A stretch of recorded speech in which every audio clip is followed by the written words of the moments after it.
Hey everyone, JC here with a special video for you guys. This video is gonna be best Mandela effects of 2017. This next one is a pretty interesting one, and it's from another update I did a while back. In this update, I asked the question, who fell down the well? Was it Timmy or Lassie? And many of you were surprised to hear that who actually fell down the well was Lassie and never Timmy. And of course, many actually watched the show and they remember Timmy falling down the well, but that never happened. When I first posted this video, somebody made a very interesting point. So that episode in The Simpsons, where Bart pretends to be Timmy O'Toole, who fell down the well, makes no sense. I too remember this episode. If I remember correctly, it was the episode where Bart plays a prank on the town, making everybody believe that Timmy O'Toole had fallen down the well. I find it very interesting that many of these things can be found in The Simpsons. It is almost as if The Simpsons are living in an alternate reality that many of us used to be in.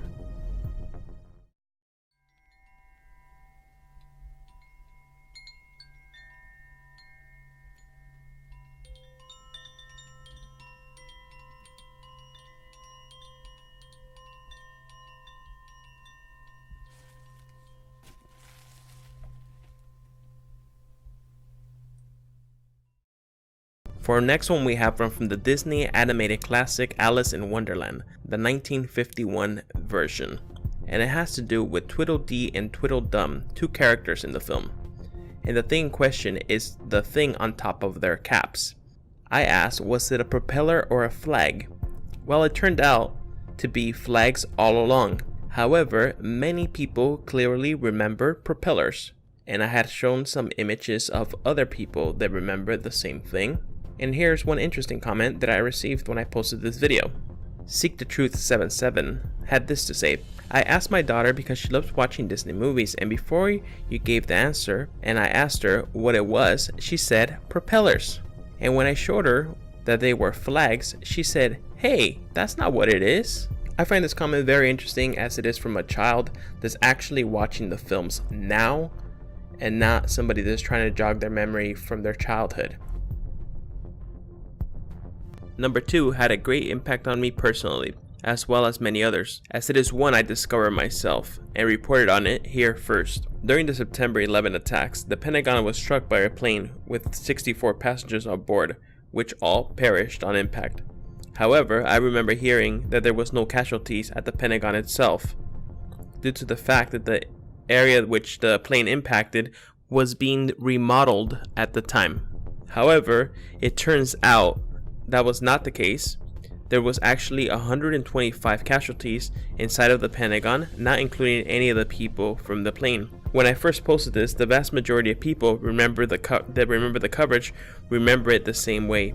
I would say about 90% that are familiar agree and remember it similar to what I just said. When I posted this, I got many comments like this one. This comment is from Jarvis. I don't recall anyone dying inside of the Pentagon. WTF, I remember they were quote unquote remodeling that side, so everyone was lucky that no one was in the area at the time. Whoa. And 113 agreed with that one. Scout Sniper 14 had this to say, no deaths at the Pentagon. The area was under construction. And there was just so many other comments similar to these. Hey everyone, welcome to my channel. This is JC for Hidden Knowledge. Up next we have Lady Justice. The vast majority of you will be familiar with Lady Justice. Everybody should be treated equally in the justice system. Anyways, the thing that we're going to be talking about is the things that she's holding in her hands. What do you guys remember Lady Justice holding in her hands? Think about it for a second. Alrighty. I'm guessing the vast majority of you said scales, which is correct. She is holding a set of scales on her hand, which is supposed to represent the weighing of evidence. However, this is where the Mandela part comes in. On the other hand, she is holding a large sword. Many people are claiming that this sword was never present. They claim that either she only had the scales or she had the scales in both hands. And there's been a debate going on about this one. And finally, I wanted to talk to you guys about this, and it has to do with Easter Island. Pretty sure a lot of you are familiar with this. Is the island that has all these giant heads, statues. But anyways, the thing that people are questioning is whether or not they ever had these red hats on top of their head. People are claiming that this was never the case for any of the statues, yet many of these statues have these red hats on top of them. And when I first started to look into this, I found out there was a mystery behind the hats themselves. They weren't really sure where they were made or how they were put on top of the heads, and it's just quite intriguing that even the hats have a mystery behind them. People have been talking about it, so I just decided to add it onto the video so I could start a conversation.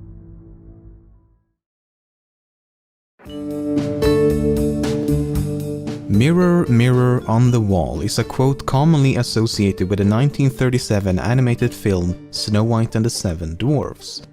Except that is not the correct quote. My queen.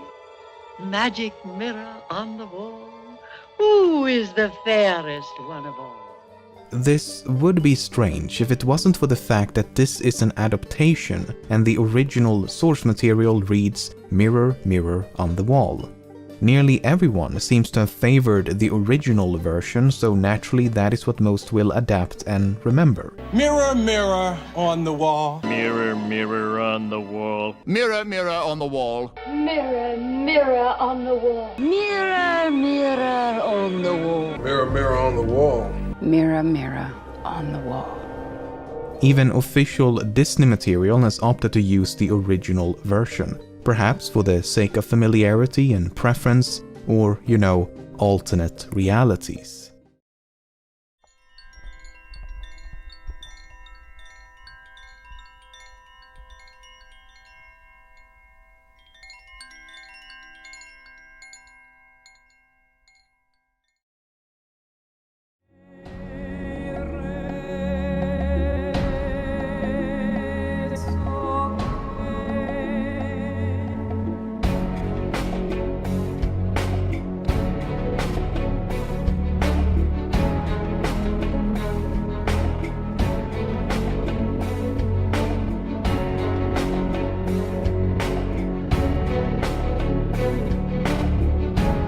As far as we can tell, our first ancestors' rock carvings were magic. You know, if you look at the cave paintings in France, what you see is a shaman in a mask, dancing, pretending to be an antelope, and herds of bison and antelope. They were doing magic. They knew that there was a connection between what they were thinking and what they were looking for and the events that occurred around them. That's a direct demonstration of them using this for survival reasons. Now, they weren't physicists. They weren't psychologically minded. They were hungry.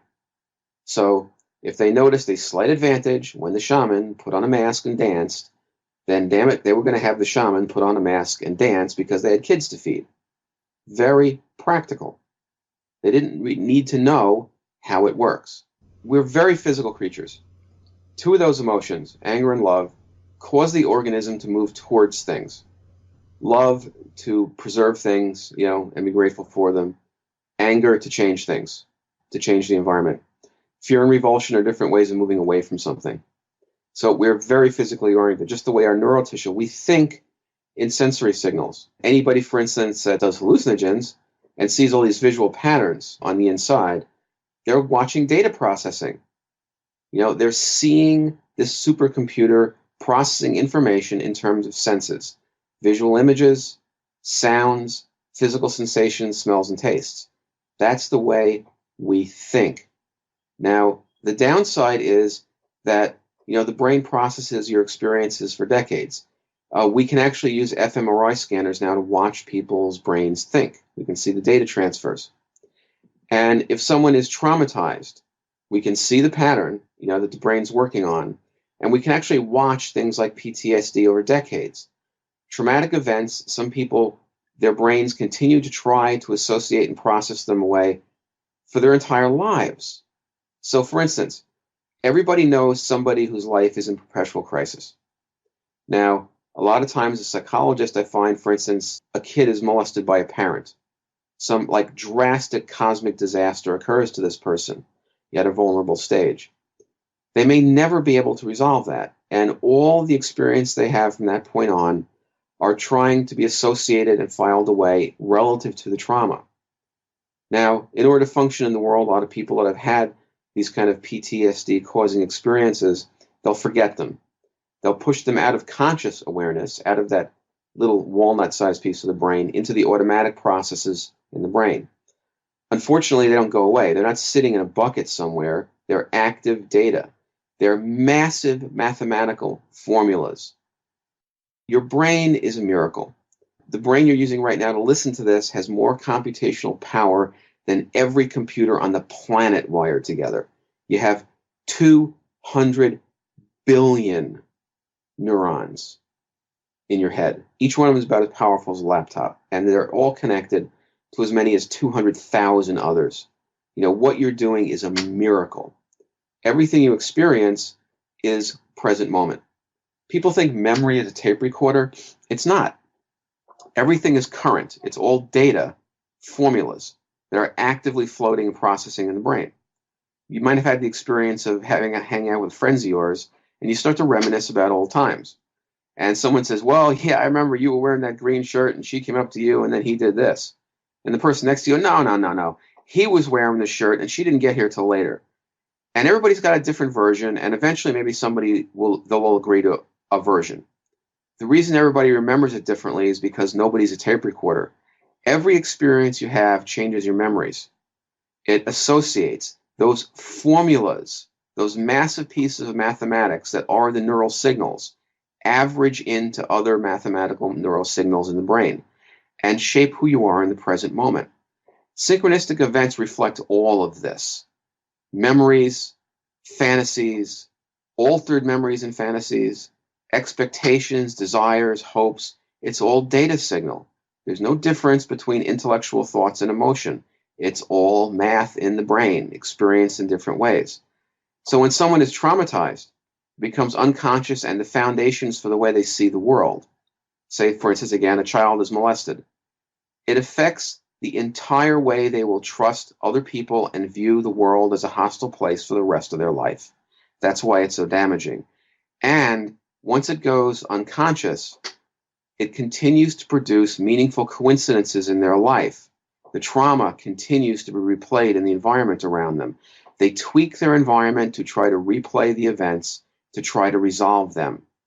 This is why you see people in these same damaging, destructive relationships over and over and over again. They're trying to find the formula and trying to solve it. They're reproducing it around them.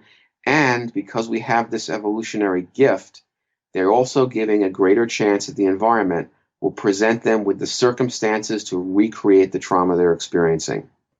Be careful what you wish for. Okay, so the actual theory of thought forms, the stuff that we derived out of, Eastern religions and that sort of changed in the Western ones, supposedly everything is a thought form. Now, it doesn't mean physical reality is not real. It is. It just means that physical reality is a kind of thought form. As a psychologist, I see this elitist view that some people are somehow special. Often, it's kind of a trap that bright people, legitimately spiritually minded people fall into. They think other people are unconscious. But here's the thing, okay? I evaluate intelligence and cognition for a living, and I see the full range from the occasional genius to the most dysfunctional, undifferentiated schizophrenics in the world, okay? With brain traumas, learning difficulties, psychodynamic traumas, PTSD, layered and layered and layered and layered. I got a really good view of what humans are, okay? And this is the amazing thing. I hear one person say another person is stupid, which essentially, if you're saying that there are elite people in the world and that everybody else is a thought form, you're basically saying I'm smart and these people are just dumbasses, okay? That is the basic narcissism of it. Here's the thing. I sit across someone, average IQ is 100. So let's say I'm evaluating someone who's slightly developmentally disabled. He's got an IQ of, maybe 75. And another psychologist says, well, unfortunately, the guy's just not very bright. And they sort of tag him as stupid. Here's the amazing thing. When you look at an object, your eye digitizes the thing in front of you.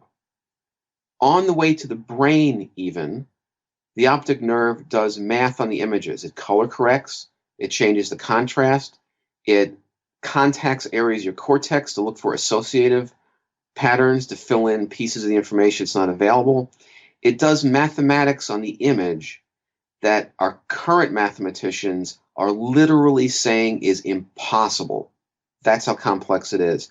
That is the most common physiological function. We are miracles. Miracles. How well a person is able to remember 8 items on a list, or where they put their car keys, or able to negotiate the minutiae of Buddhist philosophy is a joke. Literally, that person in front of you who you think is perhaps stuck up, not too bright, not intellectually curious, and has no creative ability, literally the brain in their head is the most fantastic supercomputer in the universe that we know of. People are miraculous. Consciously, the part that we think of as us, that we're so proud of, we don't have the conscious capacity of fully understanding the enzyme systems in any individual cell in any creature in the world. Hubris. Hubris. We're miracles. True spirituality, in my opinion, and I have lots of opinions, has nothing to do with anything but connectedness. How connected are you? Einstein, he had one of the most profound spiritual minds of the 20th century. He expressed in mathematical and physical terms that there are no such thing as individual particles or objects. It's field physics. It's field strength. The particles in the matter around you are just local concentrations of the space. Space is an electromagnetic field. It's energy. The laptop in front of me is condensed space. It's the same space as you are listening to this broadcast. You're innately connected. String theory is now telling us that there are inclusive dimensions. We normally think of 4 dimensions, 3 of space, 1 of time. Well, they solved unified field theory in the late 90s. There's 11 dimensions in physical reality. 11. Some of them are so small that their entire universe is crumpled into a particle. Some of them have more dimensions of time and space that are so inclusive they operate outside of time and space as well as in it, just like Jung's acausal connecting principles. My studies of religion and philosophy say that these dimensions of physics that we're just now mathematically theorizing, not yet proved, but likely to be a good bet, they are consciousness. Now, these people that you walk around and look at, the answer to the riddle of consciousness is actually very, very simple. Matter and energy is consciousness. People, us, the self-consciousness, is an illusion in the brain. It's a bunch of self-referential computer loops. That's it. Now, that's a little disheartening at first when you want to survive as an individual, but when you realize that you are not separate from the people around you, literally, your fields, your energy, is the same as theirs. There's no lack of connection. It becomes harder to look at somebody and go, they're a dumbass. It becomes harder to look at somebody and say, well, they're not that insightful. Well, in fact, they're you. They are you. We're all connected. Some of these dimensions are connected to the point where even the individuality merges. This was Jung's point in the collective unconscious. Every mystical system beyond the religious dogma, all the mystics, the yogis, the shamans are saying the same thing. As you progress up the planes of consciousness, which I see as getting further and further up into the cortex in the brain, the lines of distinction between separation blur. So if you're a shaman and you're playing with thought forms on the astral plane, on some level you're creating them. Yes, you create these things in your aura all the time. They are made of the matter and energy of the next set of dimensions up. They're physical things with extra dimensions and extra ranges. That just so happens that the ranges just above us are created out of what we consider emotional energy, and then mental energy, and then spiritual energy. Each level is more inclusive. The shaman on the lower astral believes that he's dealing with earth spirits. parts of people's lost souls, that they're separate things, and that you're manipulating them like fruit in the market. An advanced shaman, bordering on mysticism, say on the top of the astral plane, bordering on the mental, realizes that what he's looking at is his own thoughts, that these are not separate creatures, separate identities, separate beings. These are parts of his own thoughts. The mystic, the yogi, that branches into true spirituality, realizes that we are all thought forms. We are all thoughts in a larger collective entity. And it's us. It's not some frightening, individual, depriving, dissolution-oriented kind of thing. You find out that they are you. And this is not only the basis for understanding in a lot of ways how these synchronistic events are possible, it's the most rational reason for compassion, for empathy that there is. Because these people that you're judging, they're you. Now, neurologically, the correlation to this is you don't experience the real world. That little piece of walnut up in your head, that's you, has no direct contact with the outside reality whatsoever. Everything you experience is constructed in areas of memory behind the frontal lobe. There's a stage, literally. Like Shakespeare, all the world's a stage. Everything you experience is being constructed in sort of a matrix computer in your head. It's taking the sensory data and it's building an environment for you. What you are in right now is a hallucination. It's the same area of the brain that you dream with. It's the same area of the brain that schizophrenics hallucinate with. You are absolutely 100% hallucinating your reality right now. Yes, the environment's real, but the version you get to experience is constructed by your brain. You are living neural activity. And you are deleting parts of it and enhancing parts of it right now. This miracle means that when you see another person, what you are experiencing is a brain construct that is a cartoon representation, a vastly simplistic form of the person that's actually out there. Some people have no empathy because their brain can't do that part of the programming. They cannot recognize the commonality. You can recognize and empathize with people because you've built a model of the person in your head. You are literally relating to a computer construct that is simulating what that person may be feeling and what they might want. And you too are a program running on that stage. Your sense of self, your memories, your experiences, all the special things are a construct, a computer program running in the same stage. This means when you hate someone, when you differentiate against them, when you attack someone, when you judge them, what you're judging is your internal image of them. You are literally attacking part of your neurology. It's a wonderful excuse for being compassionate with people, with not being judgmental and trying to do the best for everybody, because what you're experiencing ultimately, undeniably, is yourself.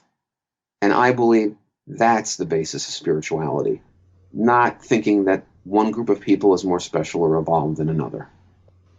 All right, so we're taught in this society to value linear empirical thinking.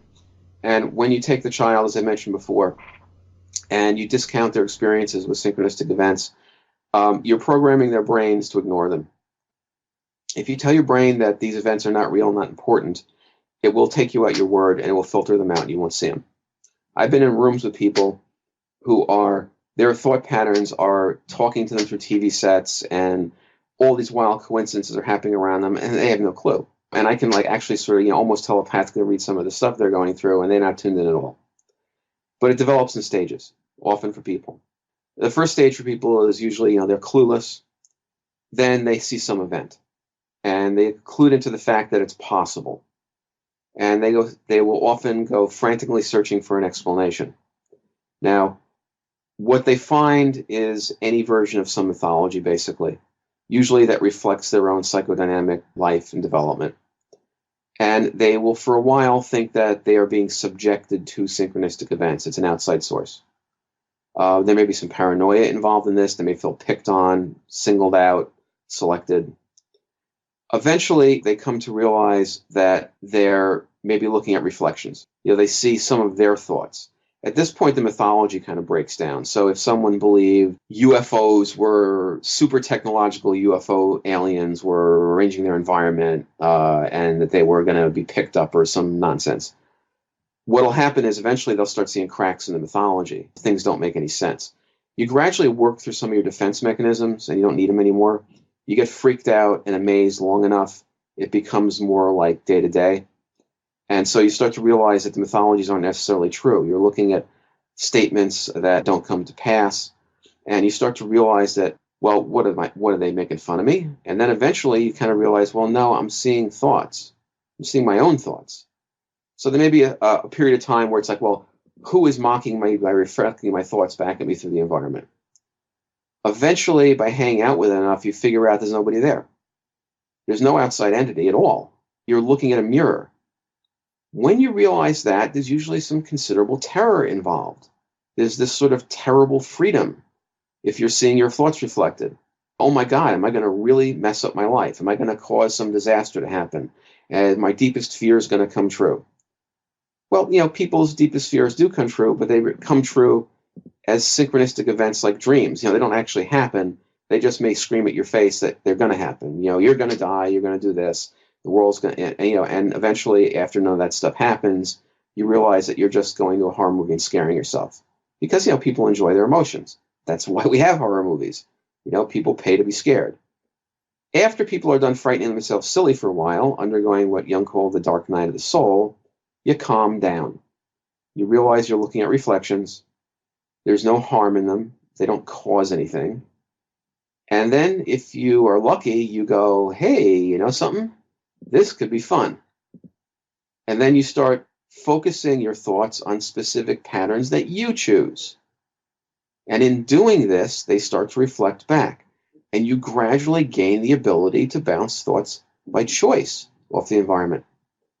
Now, one of the dangers before this, back a few stages, is that people are evolved to think in terms of other people. That stage you have in your mind that you create reality on is full of people. That's how you think. You think animistically. Our ancestors believed everything was a lie. Now, they were right. Everything's not consciously aware, but matter and energy are alive. They are consciousness. And you can construct on your little stage in your head people that will talk in through the synchronistic events. One of the exercises in the book is talking to God, which is real simple. You pretend you're talking to God and it talks back. And it talks back in whatever you expect it to be. If you're a Christian, it'll talk back as a Christian God. If you're Islamic, it'll talk back as Allah. If you're Buddhist, it becomes a bodhisattva. But ultimately, you're talking to a thought form on your own neurological stage. When I said that we think in terms of sensory data, we're juggling massive amounts of information that are tiny bits of sensation, memory, visual image, hearing, tastes. They're formulas, but they are physical things in our brains. That's what thought forms are. They're manifested externally as real objects, but they represent those things. If I want to create a thought form to change the events in an area or, go doing something, alchemical in the environment, play with them, the thing I construct represents a set of emotions and thoughts. That's what they are. And neurologically in our heads, that's what our data processing is. We're manipulating thought forms. Okay? It's all data processing. So realizing that, you get to design personalities in the environment if you want them. You can talk to the environment like it's a CIA conspiracy. You can talk to the environment like it's your deceased ancestors trying to help you out. You can talk to the environment like it's Betty Boop, and it will talk back to you in that pattern of personality because ultimately the meanings are constructed on that neurological stage in your head. So eventually, if you come to the end of your bus journey, out of sort of, ignorance and confusion, you realize that this is the ability to be the playwright of your environment. Without manipulating people, without doing things to anybody else, you are creating your own mythology, as Joseph Campbell would put it. There's an explanation in physics for how this is happening. You are not manipulating your environment. There are an infinite amount of probabilities around you. This is now the actual conservative theory of physics. An infinite amount of probable universes in the space with you right now. you're moving through them. Your thoughts, your emotions create thought forms, they create gravitational effects, and you move through the probabilities. The thing that never made sense about magic and synchronicity was that you're manipulating the environment, and that would require you to be changing the entire universe to do these things. You're not manipulating the environment. You're manipulating your position within the infinite probabilities. The passage of time itself is going from one probable universe to the other. These membranes, universes, are probably separated by the smallest possible quantum particle space, which means that in any millimeter, there's an uncounted trillions number of them. And that time progresses because we move from one to the next, normally. Nothing unusual about it. In Star Trek and science fiction, when they run out of ideas, they have people jump to alternate universes to meet other versions of themselves. Well, you're actually doing that. That's normal. You're passing through trillions of alternative probabilities every instant. Each one of them has the potential of lining up with what you're thinking and feeling and producing a co-occurrence event, a synchronistic event where your travel through probability makes the internal state the same as the external state, and a synchronistic event happens. There is no energy required. There is no manipulation required. You don't change anybody or anything. So, if you want to play Gandalf in Lord of the Rings or Luke Skywalker in your environment and, suddenly have kids running by with lightsabers and having people, asking you questions and reversing their pronouns for some reason, like Yoda accidentally, like you're in the Star Wars universe, you absolutely can do that, and synchronicity will joyously play along with you, and you are not changing the reality of any of those people. You are not altering physical events in any way. You are now positioning yourself amongst the infinite probabilities 3 to 5% by your own choice. People always do this. This is not a skill.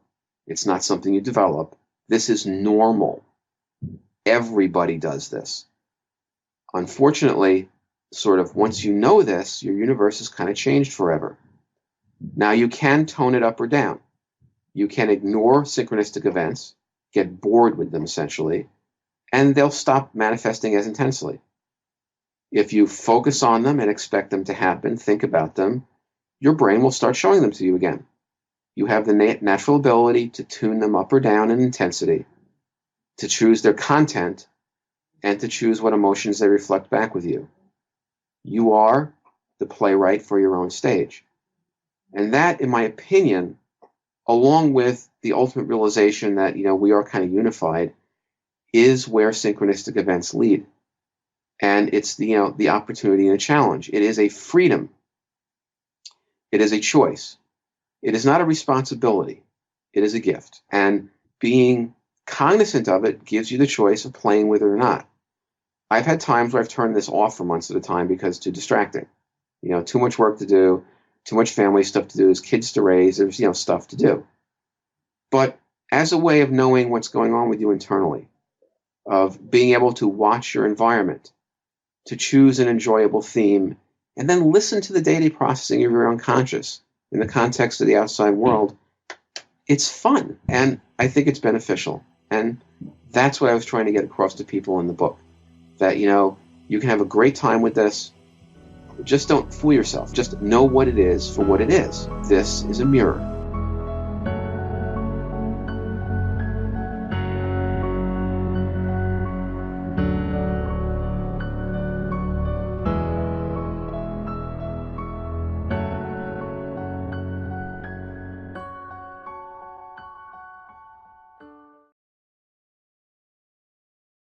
Everyone's had the experience of nighttime dreams, and in a nighttime dream all sorts of things happen, all sorts of events occur, and they happen in space and time, and the moment we wake up in the morning we know that none of it was real. So of course in the story of the waking dream, just as in a nighttime dream, cause and effect happen. Of course they do. It's absurd to say they don't. And when it's seen that the dream is a dream, then that simply collapses. Okay, so I don't know if this will make sense, but let's spend a few seconds on it. So in a nighttime dream, if anybody thinks about the last nighttime dream that they could remember, there was space and time in it, probably it took place, certainly it would have taken place over a certain amount of time. They probably moved around in it or existed somewhere, so there was space.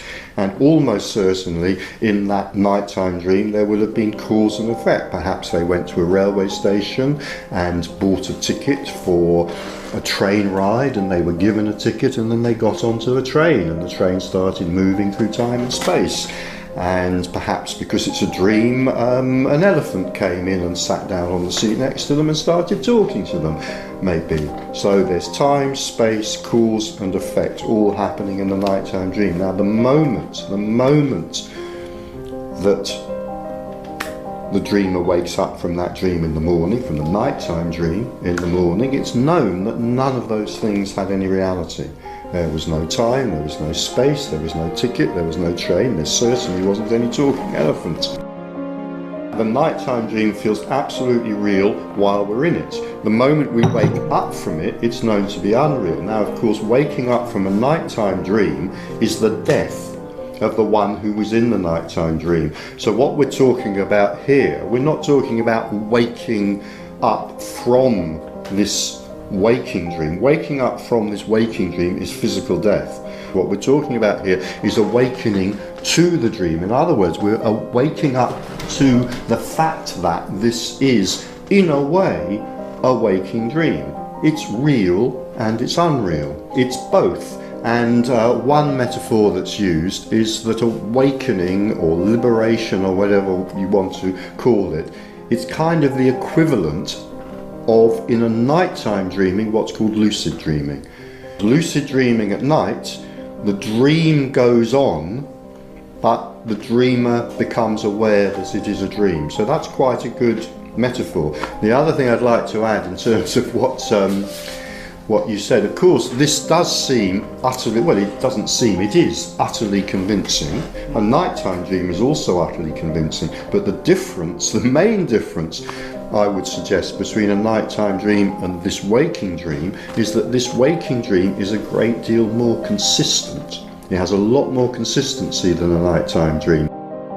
And one way of putting this, you could say, is that every night we go to sleep and we go to sleep into a different dream, but every morning we wake up and we wake up into the same dream every morning. And it's the consistency of this dream that makes it so utterly convincing.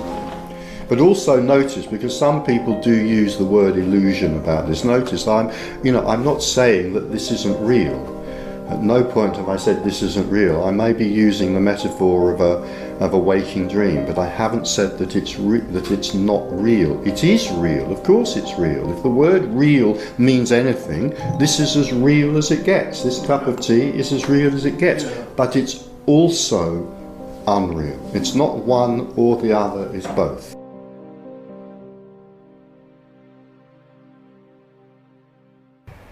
So that was Richard Sylvester explaining how this life or reality is actually a dream.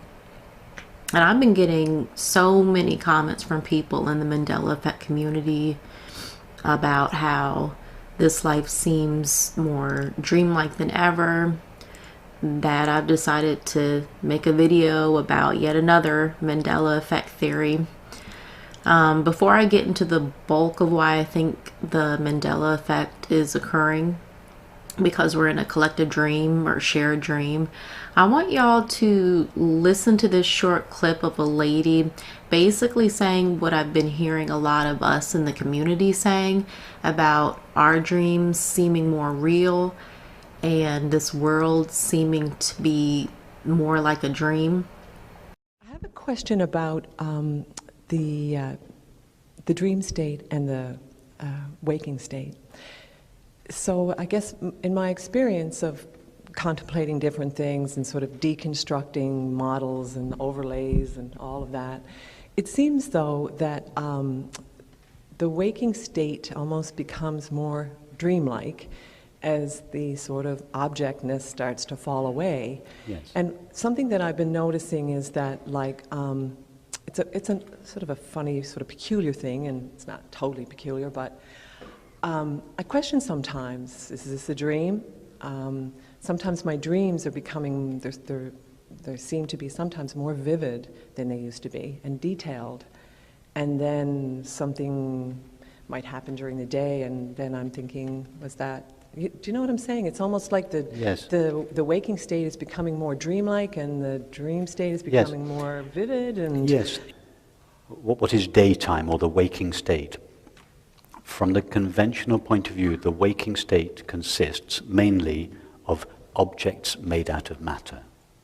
And objects are considered, from the conventional point of view in the waking state, to be the most real aspect of experience. When, in fact, the very word real, or reality, comes from the Latin word meaning, the Latin word res, meaning a thing. Betraying our belief that it is the extent to which something is a thing that it is real. And the extent to which something departs from being a thing, it becomes correspondingly less real. So when somebody says to you, oh, come on, get real, they mean, come out of your thoughts and feelings and come down to earth, deal with things that are really real. Yeah, which means objects made of matter. They're considered to be more real than thoughts and feelings. And thoughts and feelings are in turn considered to be more real than consciousness, which, if it's considered at all, is considered to be the most effervescent, trivial, unimportant aspect of experience. That's the conventional point of view. However, if we explore our experience, consciousness is the most important element of experience. It is the only element of experience that we cannot do without. It is the most substantial element of experience because it's the only element of experience that never disappears and that can't be destroyed. So from this point of view, from the point of view of consciousness, the waking state is, as Rumi said, a kind of ignorance. That's what he meant, knowledge of the world is a kind of ignorance. He doesn't mean that experience, he's not rejecting experience, but he's rejecting experience as it is conceived by the waking state mind, as a multiplicity and diversity of objects made out of dead inert stuff called matter. That kind of a world is ignorance, or is an illusion. But experience itself, made of consciousness, is absolutely real. So in that sense, yes,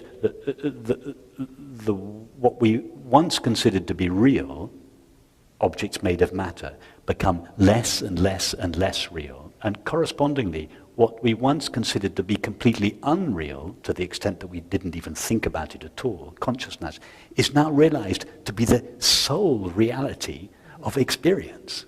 So consciousness and matter change place. We should say, so even phrases like, it doesn't really matter. Matter here means what's important. So the conjunction of what's important with the word matter, again, betrays our belief that things or reality is made out of matter. We should say it doesn't really consciousness. Right. Or instead of saying, what's the matter? When your child is crying, you should say, what's the consciousness? Right. So it seems that it's not so clearly defined anymore. Say that again. It seems as though it's not so clearly defined anymore, the dream state and the waking state. Yes. I mean, experience is experience. The distinction, how do we know now that we're not in a kind of dream state? Exactly. Actually, I asked myself that question. We don't know. Yeah. We do not know. Yeah. So because as you're implying, when we're dreaming, the dream, from the point of view of the dream, has exactly the same quality of reality as does the waking state from the point of view of the waking state. Absolutely. And it's true that both the waking state and the dream state are equally real. But the reality of the waking state is not made out of matter. And the reality of the dream state is not made out of mind. The reality of both states are made out of consciousness. It is consciousness that gives the dream and the waking states their reality. They are real. This experience is absolutely real. What would an unreal experience be? Has anyone here ever had an experience that was unreal? It's not possible. All experience is absolutely real. Even the wildest hallucination is as real as this concrete experience. But the reality of both those experiences, the wild hallucination and this ordinary experience, is the same consciousness. It is consciousness that gives experience its reality. Have you ever sometimes though questioned, like, sort of what's the dream state and the waking state? Sometimes there can be some confusion maybe between the two. Or like you maybe question. I notice lately sometimes it's like, was that dreamt? It seems so real, and then you're questioning it. Maybe it's because there's a difference. Although their ultimate reality is the same, there is a difference in the dream state and the waking state, in that the dream state is only experienced by one mind. Whereas this reality that we're experiencing now is shared by many minds. So although the reality of those two experiences is identical, they're not the same, exactly the same experience. Okay, yeah. In other words, this that we're having now is a shared dream. Yes, I understand. Our dreams at night are not shared, they are private. Right. Okay. Yeah. But they are both equally dreams in consciousness, made only of consciousness. The guy answering that lady's questions is Rupert Spira. I think that's how you pronounce it, Spira. Just in case you're interested in doing any research on him. His videos are pretty interesting, I will say that.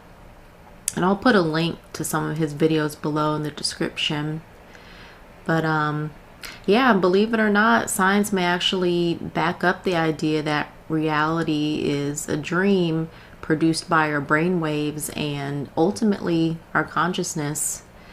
Now, I know I already covered this in a previous video, but I think it's worth mentioning again. When we dream, our brain waves literally switch from alpha brain waves to theta brain waves, and we enter a totally new reality, or what some would call a dream world. Specific bands of brain waves are directly associated with our awareness as well as our memory. It's our brain waves or our brainwave state that allows us to see the Mandela Effect changes. If our brain waves change, our perception, our reality changes. Again, when we dream, our brain waves literally switch from alpha brain waves to theta brain waves, and we enter a totally new reality. And there is no separating the observed from the observer, whether we're awake or asleep. The altering of brain waves automatically transports us, if that's the right word, it transports us to another reality. And they say, you know, when you're dreaming, if you want to become lucid in that dream, you should look at a clock or look at written text and see if the text looks off. Well, what's happening now? A lot of people in the community are seeing weird things going on with clocks. We're seeing 1111 and other double digits. The letters of countless logos are starting to morph and look off.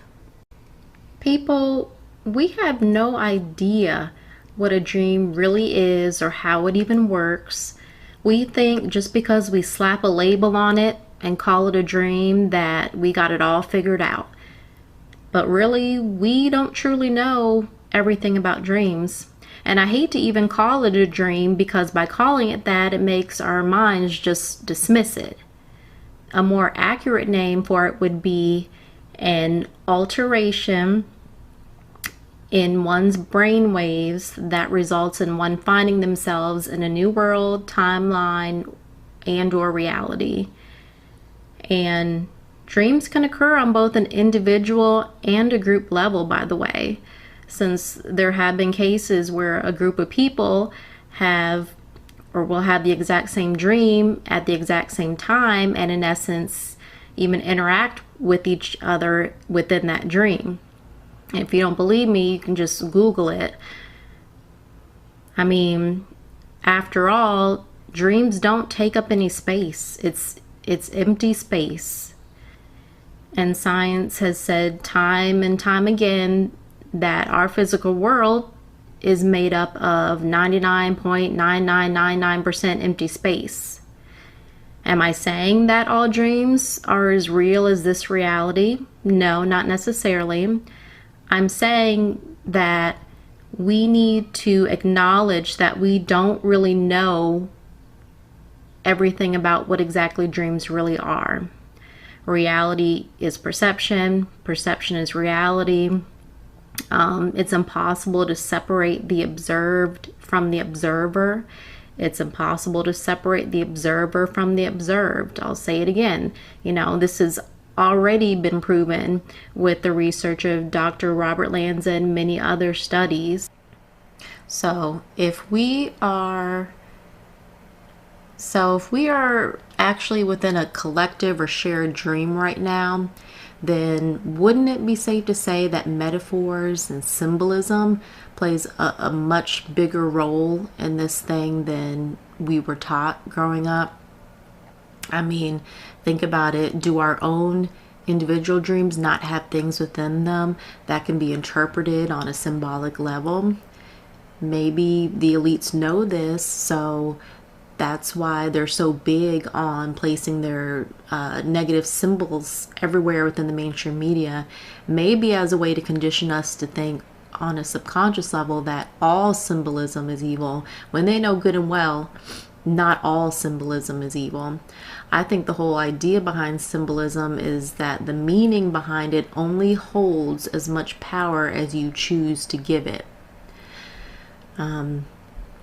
I was having a conversation with my friend about this the other day. He showed me a bunch of pics of half-naked celebrities photographed in a tub and told me that they take these kind of pics of them in the tub because it's like a symbol of vulnerability and evil that Hollywood is trying to put out there. Don't get me wrong, I'm well aware that Hollywood is evil, but I told him that for them, the elites, a pic of someone in the tub almost naked may represent vulnerability and something evil to them, but personally for me, the tub represents being cleaned or purified by water. Water could be a metaphor for baptism. So do y'all see just how subjective symbolism can be? I think symbolism can be kind of like a sort of reflection of one's inner self. But I bring up symbolism because if this place is more of a dream than not, then we have to start looking at different things within this collective dream as metaphors and symbols of something which has much deeper symbolic meaning. For example, we're all starting to experience so many synchronicities that are just unexplainable. Most of the time the synchronicities are tailored to the individual, and the significance of its meaning is something that only that specific individual would pick up on. You know what I mean? Also, I don't know if this is related to synchronicities, but I've been noticing so many songs mentioning dreams and dreaming in their lyrics. At first I thought it was just me, but my friends noticing the same thing. And I believe that within a dream, there is no such thing as coincidence. Each aspect of a dream functions as a symbol or a metaphor that serves to explain the bigger picture. I know this sounds a little bit out there, but sometimes I think music may actually be some kind of means of communication from a higher realm that knows more about the true nature of reality than we do, maybe. Could it be that someone is attempting to, I don't know, whisper in our ears through a song to try to wake us up to the truth of reality being more like a dream than we thought? I don't know. My gut is telling me that there is something more to the sound wave frequencies created by music than we've been told. Maybe that's why preachers talk about choirs of angels singing. But yeah, don't take my word for it on all the different references to dreams that I keep hearing in songs. I want you guys to take an hour or so and just, turn on your radio or put Pandora on, and I'm willing to bet you songs will come up that mention dreams and dreaming. I wish I could play all the songs that I've been hearing that reference dreaming, but of course, I'd get a copyright strike, so I'm just putting the songs in the background. But anyways, at this point, you may be saying, well, I know I'm not in a dream because my senses tell me that I'm able to experience my external world that is outside myself. Therefore, that's proof that I don't live within a dream. Well, to that I say, watch this. Well, you mentioned flowers. Okay, so when we see a flower, and let's say go up to the flower, smell it, touch it, rather than seeing the flower then as an external entity that we're encountering, would it be in accordance with this understanding to see the experience of sight, smell, touch as modulations of consciousness rather than something external that we're coming in contact with? Yes. Uh-huh. Yes, that's right.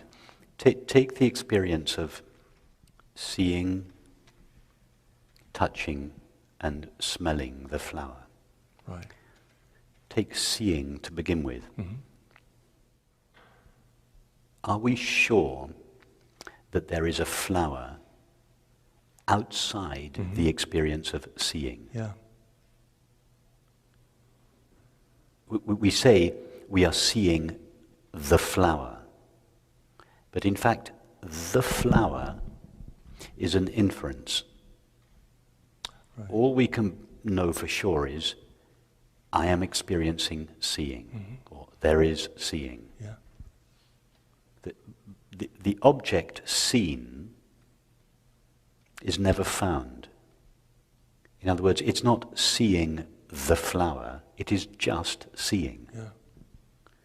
And when we go up and smell the flower, we think, I am smelling the flower. But it is in fact just the experience of smelling. Right.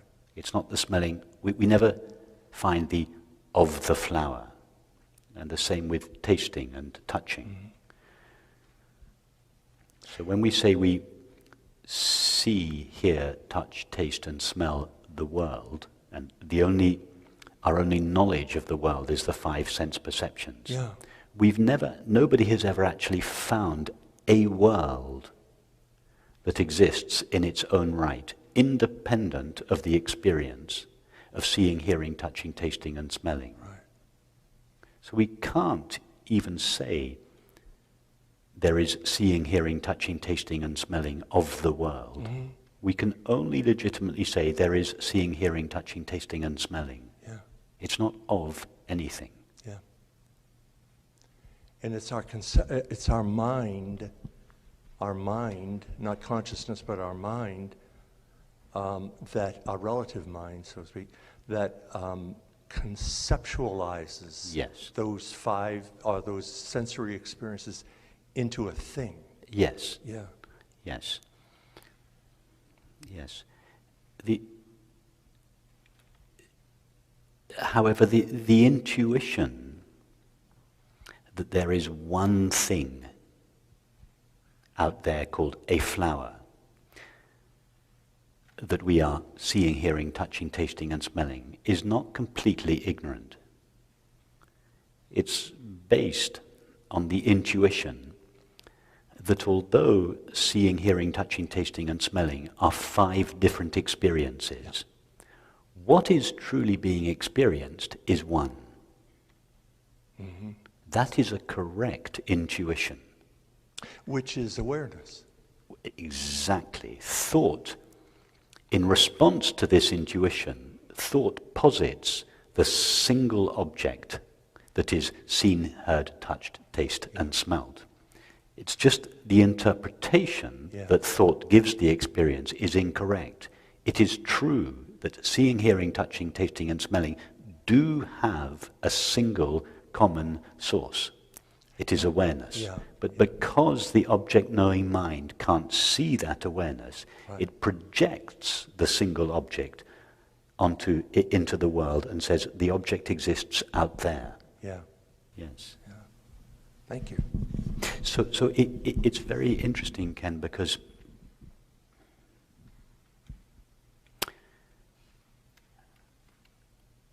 this intuition that each of us has, that there is a single object, a single something that is seen, heard, touched, tasted, and smelled, and that we all share this intuition.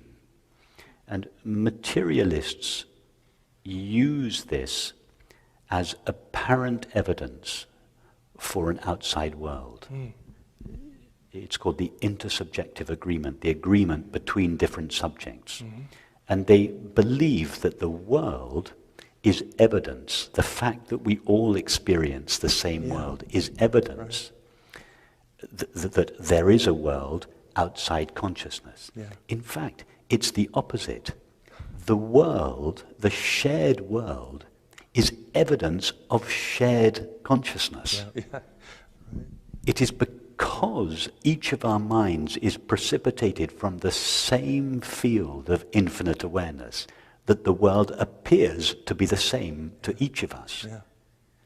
So the intersubjective agreement, in fact, indicates the shared reality of consciousness, not the shared reality of the outside world.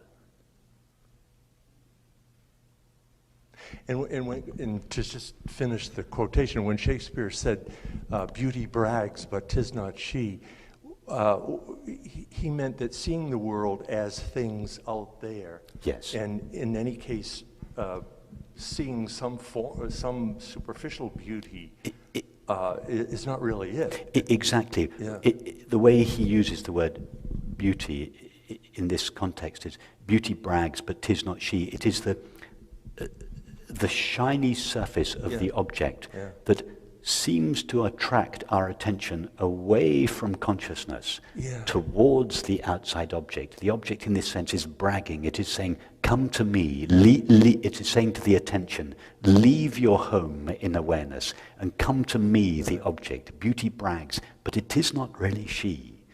It is not really her that is attractive. It's not the shiny surface of the object. It is the presence of awareness which is shining in our perceptions that is truly attractive.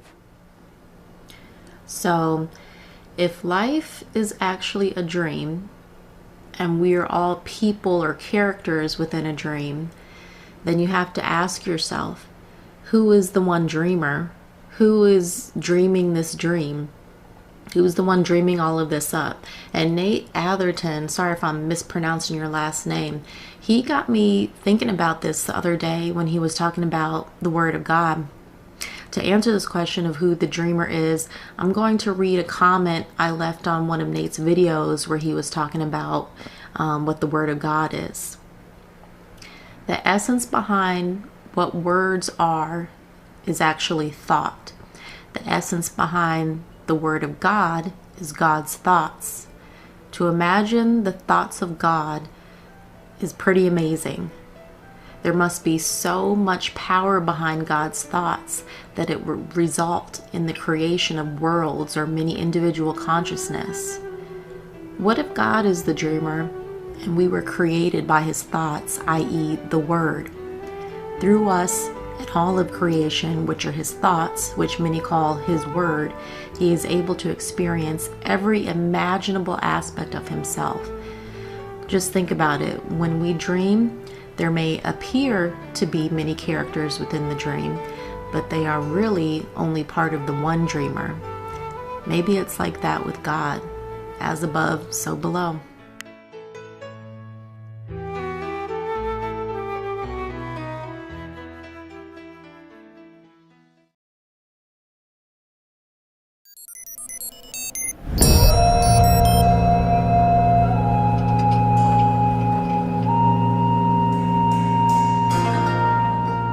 Obviously you knew somewhere inside yourself that you were destined to be famous, because I think it's really a marvelous thing, that visualization thing you did. Yeah, I would visualize having directors interested in me and people that I respected saying, you know, I like your work, or whatever that is, and I would visualize things coming to me that I wanted or whatever. This was in like 1987, 85, yeah. And didn't I you... had nothing at that time, so it was like, but it just made me feel better. It made me, at that time, all it really was for me was kind of making me feel better. I would drive home and think, well, I do have these things. They're out there. I just don't have a hold of them yet, but they're out there.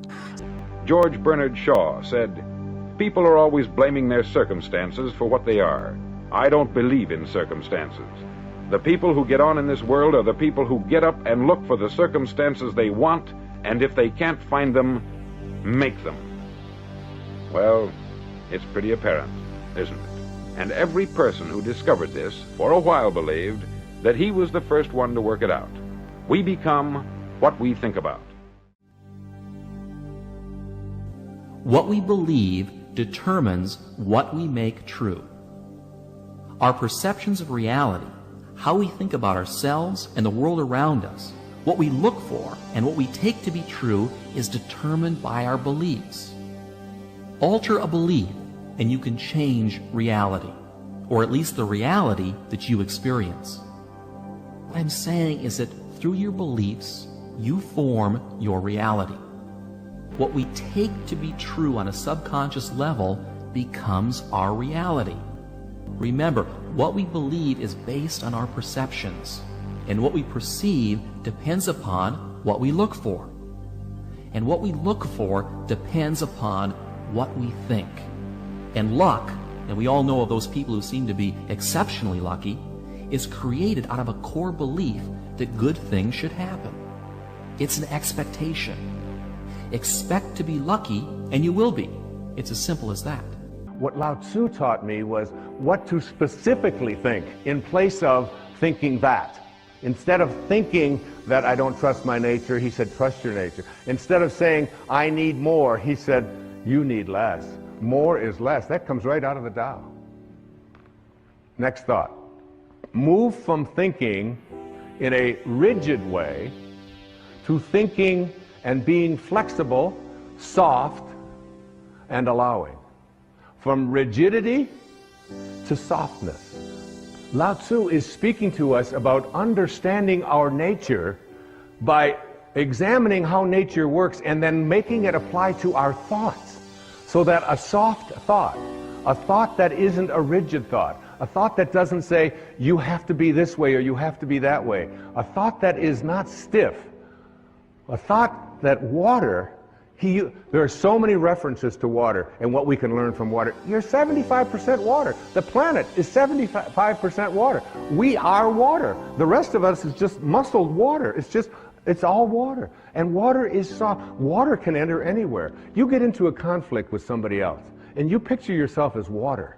You can enter with water in any place that there's an opening. If you can visualize yourself as a being who moves into the space of water, if you can see yourself that way, you can just enter into those places in the people that you love, in your children, in your spouse, in anyone at all, and enter there softly. And Lao Tzu is saying the same thing is true in everything in your life. The more you grasp, the more you try to hold on to it, The more you try to be rigid with it, the less control you have of it. The softer you are, the less rigid you are, the more flexible you are as a person, the more you can accomplish.